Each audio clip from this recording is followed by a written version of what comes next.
Welcome back. Welcome back. Of course, you are here to learn something, to see something, and to do something. So let's get straight to it.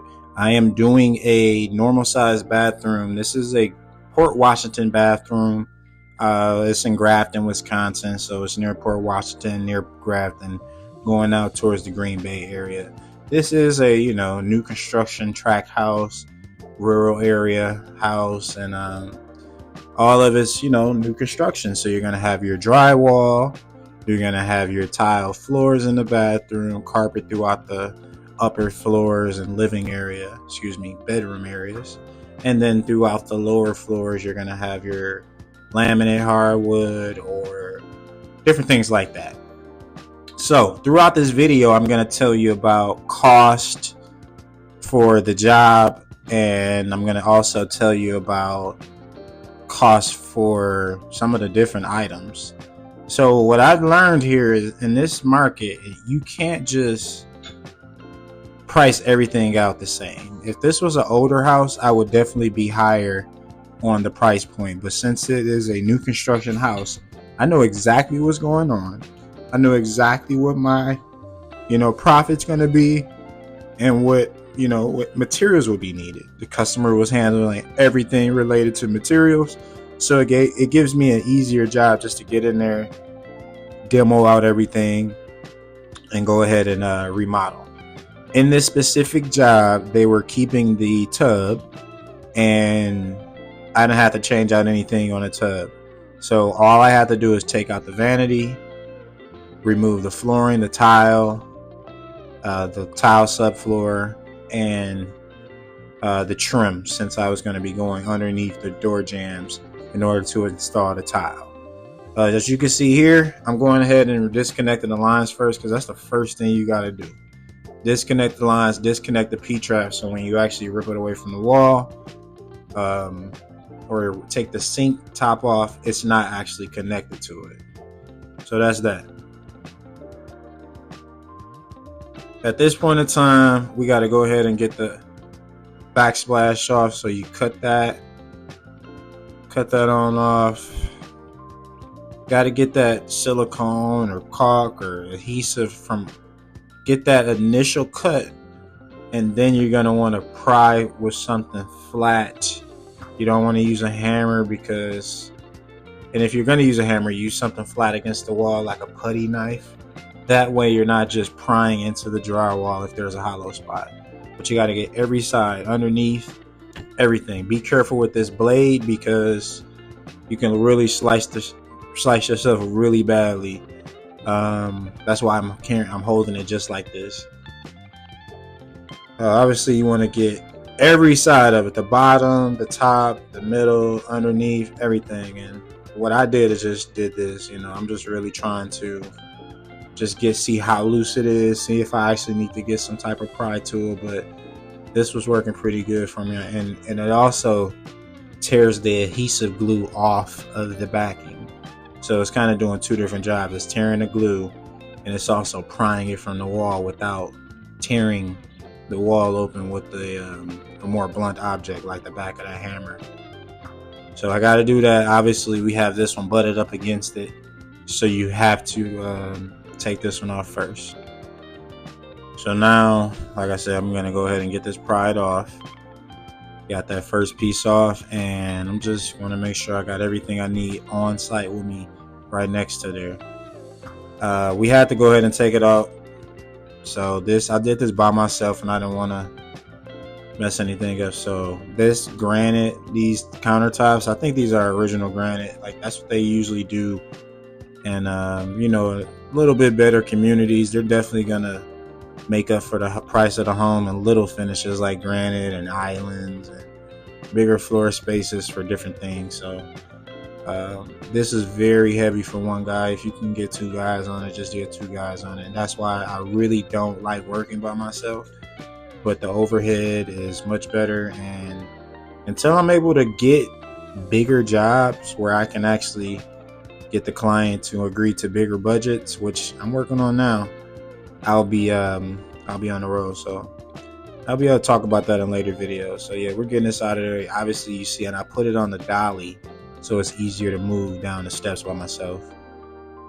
So I'm back in there, tearing the rest of the vanity down. Ryobi, I like these because these are really cheap. Of course, I can have Milwaukee everything, but why not get this like throwaway kit? It's like $14 for every size drill bit. So taking the Torx screws out. And one thing about this is if you're doing remodels, you can actually see where the studs are. That's what I like about new construction.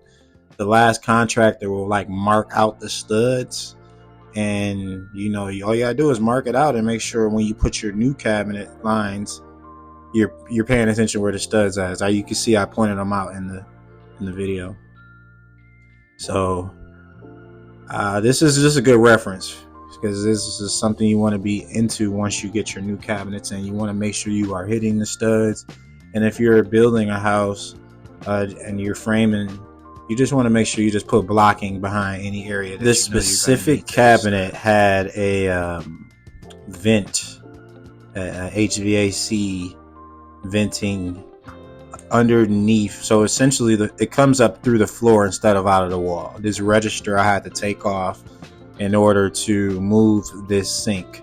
What I noticed is they had a little box framed in, so it can pretty much recirculate that hot or warm or cold air out the front of the vent.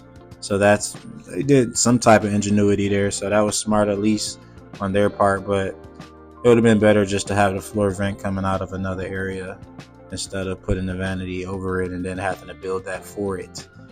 So this was a challenge to go ahead and get out, but we did get it out. I believe I just unscrewed that front. Only thing that was attached to it was the kick plate. So now I got one of the pieces off. The hint, like with these new construction vanities, most of them are custom. So they'll order them in. They're not all one solid set. They'll order them in, and you need to screw the front ends together. Even for like a short, width, I've seen them, and I've never seen it like that. But I guess I'm too used to doing little small 30-something inch vanities or all-in-one units. But when they're bigger, or they're double sinks, or they're conjoined to a cabinet, they do usually come in custom, and you have to set them up like kitchen cabinets. But that is the HVAC coming out of the floor. Like I said, they made a makeshift box so the airflow could stay directly underneath the sink and coming out the front of it through that register. Yep. So now I have to disconnect this vanity, obviously. So what I have to do is cut the back out, because what they do in new construction is before they put the valves on, let me close the door because it's other people in the house, maybe they're doing business. But before they put the valves on and put the plumbing fixtures out, they just have the stub outs coming out. So for the waste drain and the water lines, they'll just have the stubs coming out, and then they'll put the water valves on, add on the extra waste drain PVC fixtures like the waste pipe and P-trap and stuff like that. So in order to actually remove this vanity from the wall, I need to go ahead and make this incision and make this square cut. This is what I usually do. I just make a perfect square, and it allows me to pop it up from the wall. Obviously, I got to get the bottom and everything. Perfect square, and try not to go into the drywall when you're doing that, because you can hit a water line. You can go too deep, so be careful when you're doing it. This is me still trying to pop it off. I eventually get it. I think I have to wiggle it around some more. Let's see what happens.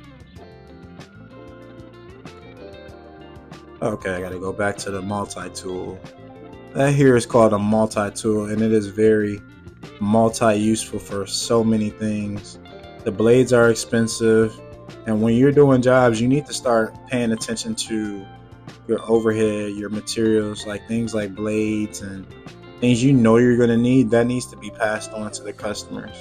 I know it sounds ruthless, but how do we fix their homes if we don't have the materials? And if you want to deal with a $1 million business, they're going to charge you for everything anyway. You think that they have a warehouse full of that they can just pull out anytime that a customer calls them for any type of remodel or repair. Obviously, I've gotten the 3 cabinets removed. Remember, I am by myself on this day. I didn't have any help. I did have my cousin and my helper, which is my helper, excuse me, come in over the next couple of days to help me out. But this is what I did day one. Got it all removed. And I think I went straight to the light fixture. So yeah, what we're going to do is they're changing the light fixture to match all of the different bathroom, shower and faucet fixtures. Also, she had bought a LED mirror, so I had to actually tap into the light fixture for its power so we can so when the light turns on in the bathroom, the LED mirror turns on. So I had to go ahead and use the multi-tool once again for being great.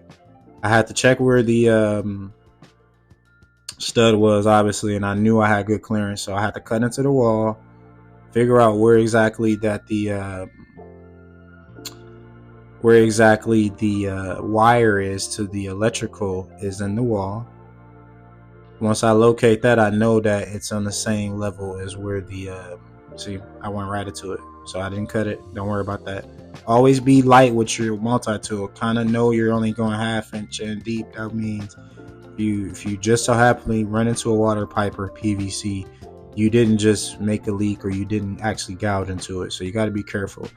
What you see here in the video is a single gang low voltage mounting bracket. You essentially use this like an old work box, the blue ones you find in the stores, but it's just pretty much just has an open back, so you can just run wires through it very easily without having to run in.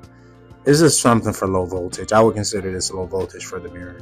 I had to go into the basement and turn off the power because I am a licensed contractor and I just don't want to die. I got more money to make, And that's a smart thing to do. Turn off the power. Do not work with live electricity. Before I hooked up anything, I turned off the power, and I would recommend you do too, unless you are a master electrician and you do this shit all the time. All right, now we back in the bathroom. Power is off. It is done safely. I'm going to unscrew this light fixture, obviously. And what's going to happen here is, obviously, when I unscrew it, it's not just going to come out. The wires are still connected on the inside, and they are connected with wire nuts. So you'll see me put on what type of electrical connectors I'm going to use, but these are connected with wire nuts. These are cheaper. They come in big bags for the same price that my 10 wire connectors will come in. So right now I'm just getting my electrical tools. I make sure I have electrical and plumbing tools. Sorry for how unorganized it is in the bucket, but I have everything that I need there, even a car OB2 meter. So I got my electrical snips, I got my wire testers, I got everything I need. So like I said, this is a little unorganized, but this is how I keep my sanity. So I'm using, I think it's just a 1/4 inch hex to go ahead and get this. This plate is usually how you attach any electrical fixture. So lighting, usually any type of exterior lighting that hangs off the wall, things like that, you will always run into some type of bracket that comes in the pack. The bracket that comes in the pack should be able to attach whatever fixture that you have. It usually has its own unique fixture that goes and attached to the wall outlet or the wall switch gang plate. So that blue thing you see there, I forgot the actual meaning of it or the name of it, but it attaches to that. So right now I'm making room so I can actually access the wires. I've removed the bracket, power is off, so I can access these wires safely. Those black wires are the wires that will actually shock you and are running the hot electricity in. So what I'm doing is making another hole for me to run my Romex cable. And Romex is really a name of a company. It's not the name of the actual wire.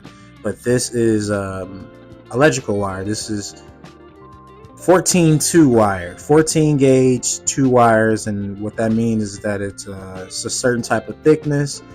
It's made for residential houses. It can power up to a certain amperage. And it has 2 wires, hot and neutral. So black and white, and then it has a ground wire in there. Is usually a bare ground wire. So I had to go get this separately. The customer didn't tell me that they were running this fancy mirror, but I had to do what I had to do. So I had to fish this down the joist, which I know was on the same plane, but it took me a while to get that down because the pressure of the wall and just stuffing that stiff wire down there. Pause. Now I am going ahead and stripping the wires on the new wire, and I'm going to be splicing them in with all of the power and everything. So today I didn't know she was changing the actual electrical fixture. I didn't know she was changing the lamp itself. So if you are an electrician, you know to twist these wires actually around. But as long as they are in this cap and they twist on and it's not able to pull out, it has a connection. And the twist is on itself when you do that anyway. So I let that go. So let's keep moving forward. With this one, like I said, I didn't know that the customer was going to be needing a new light fixture. So I would have just changed out everything. So we got that ran. Now it's time to move on to the next step. All right, demo day. Tore that flow up, got it out, put that subfloor down, 1/4 inch cement board. Kept it really tight to all corners. The bathroom was a little bit out of square, so no matter what, I had a little slither. It was a little bit out of square. What that means is that it's not a perfect square. The bathroom needs to be a perfect square for everything to line up. And with tile floors, especially with large format tile, that matters. It creates more issues. In this bathroom, I took out the trim so I didn't have as many issues getting the tile down. In new construction houses, what they do is put the tile down first, and then they put all this trim and molding down on top of it, so it looks really good. So when people get remodels, if the guy is installing it, he doesn't really have to take it all up, but if you don't want to have quarter round or shoe molding, you need to go ahead and take that up. As you can see, I have another 1/4 inch off the ground so it can actually use the wax ring. What I'm doing here is measuring the entire width and length and figuring out where I should start my tile line, where it's going to be even. Do I need to cut it at the edge? Because I'm pretty much going to measure it, and then I'm going to lay out the tile and do a dry fit.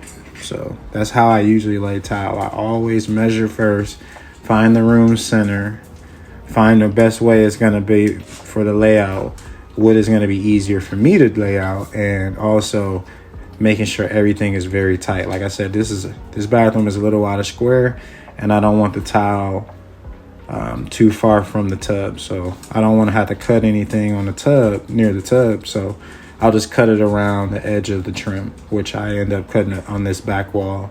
You can kind of see that the back wall is a little out of square, as well as the wall where the toilet is against and the sink will be against, so it's no problem. This is some of the trash I had to take to the dump. Obviously, when you take and do remodels at people's houses, you gotta throw that shit away. And this is the Milwaukee County dump. They call it a drop-off center, but this is all their trash. This is tile. One thing about this business, you want to make money, but it's kind of like a repetitive cycle. You hire a helper, you want to pay them enough to keep them coming back whenever you call them. But if you charge the customer appropriately, this type of remodel should probably cost I'm going to say $8,000. So this is me. I'm just kind of fast forwarding. I'm already going to do the tile that is back butter. Don't ask me. I put a lot of that tile thin set on the ground. So as you can see, these are really cut really well just to be really tight against the wall. So all I have to use is just trim, and I don't have to put quarter round down. When you put down a new floor, you shouldn't really have to use quarter round to hide the edge. But that's what you do if you want to save material and things like that. So Next time in the next bathroom, I actually didn't have to do that. I actually did the floor after I had put a vanity in and everything.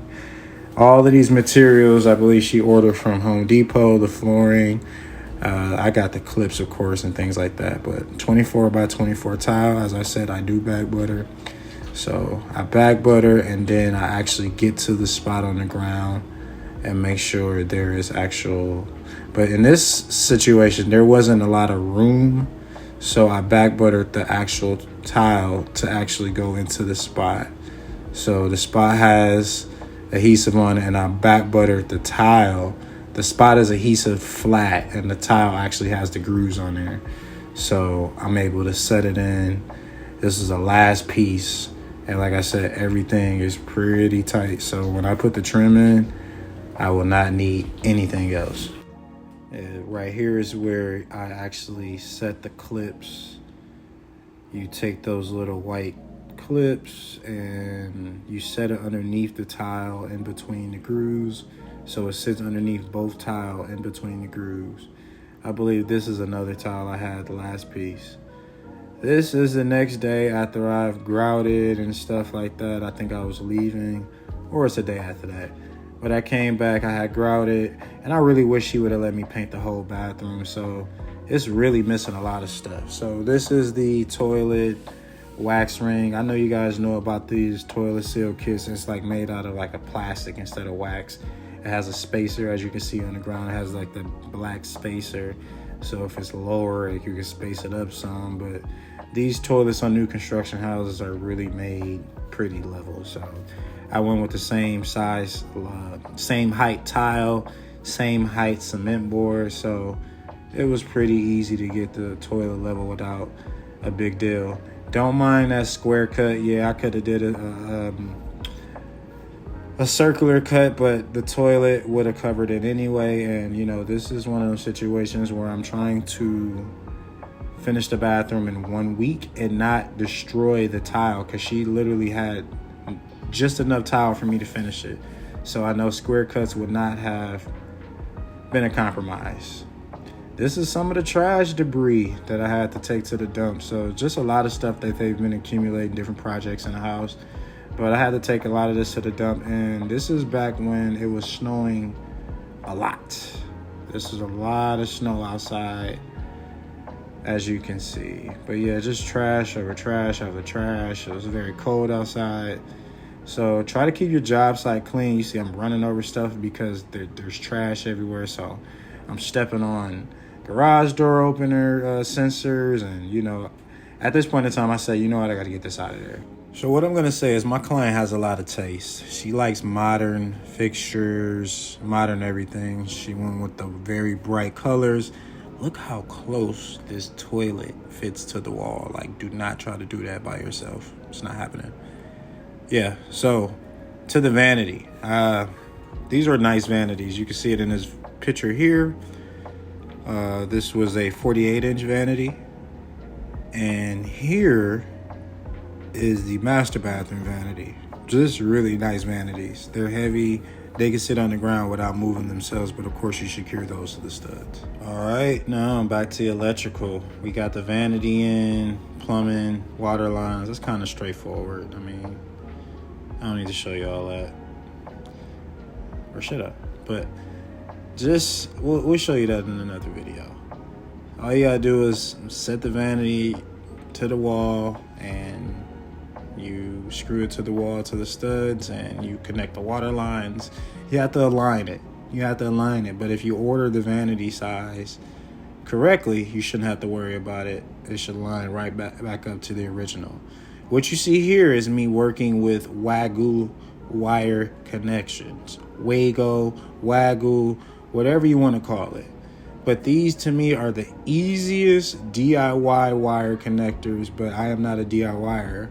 But these are easier for me, since I'm not a full-time electrician, than to deal with wire nuts and not knowing if they actually are tied together correctly. So if you are not very proficient in electrical, I would recommend you using these, because they allow you to just push them directly all the way in. This specific electrical application, You want to wire the black to black, white to white, and ground to ground. And ground is usually going to be a bare wire, bare gold wire, or copper wire, excuse me. It's just that easy. It's that simple. I replaced all of the wire nuts with these. These are safer, and I understand them more. So push that into the wall, and we move on again to the next step.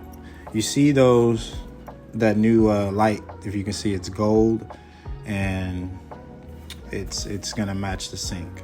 Okay, it's looking pretty good in here. Pretty tight. You see how I ran the tile underneath the door jamb? Everything's pretty tight. So the last thing I have to do is just put trim on. You run the trim directly to the edge of the door moldings and everything like that. So this is a requested thing. She didn't want to just do a regular backsplash. She wanted to run this interior exterior wall stone. The company is called Airstone. You put stone tile adhesive on the back. It's kind of like thin set, but I think it's more siliconized. So yes, as you can see, I got the mirror working. This is a really Meta nice Ray-Bans has been able to help me make this possible, to get you guys this better point of view, to show you every piece of the process. So once you get a first level line, you can go ahead and run that stone. Just make sure it's staggered and run it up any way you want. I used a wet saw to cut each stone, and it wasn't a bad look. What I do recommend, if you install this, use some type of sealer, because these are porous stones. So you don't want any dust to get into it, or anything that's stained to get into this type of porous material. So you know me, I have a lot of tools. I don't have to keep tools. I just use what's good. This rigid 7-inch saw has been excellent for me. I don't overuse it. It cuts anything I need to cut. Everything's calibrated right, and you got to do it the best you can do it. So this is how I cut. It was freezing cold outside, so I cut in the basement. Always protect your client's home. Always protect your surroundings, and always protect yourself. But obviously I have to run up and down the steps to keep it clean and professional, and back and forth to set these stones. This is kind of just the end. This is a couple weeks after. She has like all this little fancy setup lighting underneath with rocks. I wish I would have been able, like I said, paint, but I did do the trim, got everything knocked out. And like I said, this is the master bathroom. I did a couple things in here. I got it documented. So I actually can't wait to show you guys more projects going forward. We're going to be going from bathroom remodels to whole house builds, apartments, you name it. Like, subscribe, and share. Cheers.